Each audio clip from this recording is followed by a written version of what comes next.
தொலைபேசி எல்லோருடைய கைகளிலேயும் தவழ்கின்ற ஒரு பெட்டி தொலைபேசி.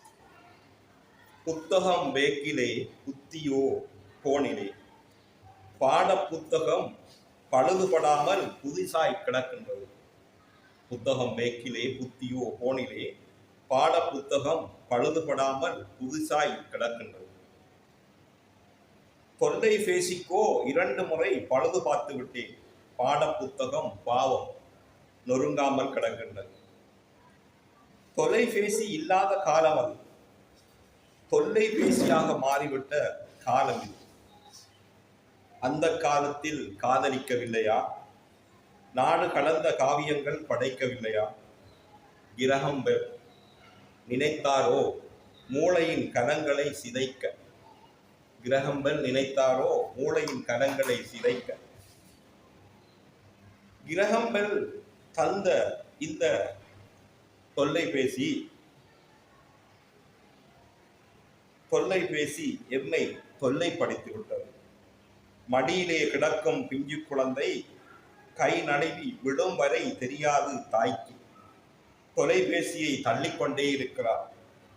முகப்புத்தகம் மறந்து போன தாலாட்டு மழலையும் உறங்குகின்றது செல்போனின் ஓசையை கேட்டு.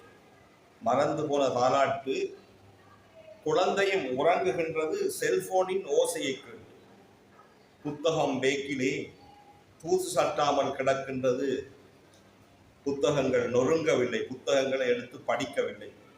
வாட்ஸ்அப் என்றும் குறுந்தகவல் என்றும் இலக்கியங்கள் மாறி கிடக்கின்றது.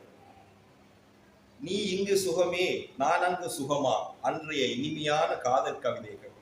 காதலித்தவர்களுக்கு நிச்சயமாக இது தெரிந்திருக்கும். தபால்காரனை தெய்வமாக காத்திருந்த காலம் அது, காதல் கடிதம் வரும் வரை. இப்போதோ தொலைபேசியில் ஹாய் என்ற ஒரு வார்த்தையிலேயே காதலை தெரிவித்து விடுகின்ற கிரஹம் பெல்லின் அற்புதமான கண்டுபிடிப்பு. கிரஹம் பெல் நினைத்தாரோ மூளையின் கலங்களை சிதைக்க வேண்டும் என்று?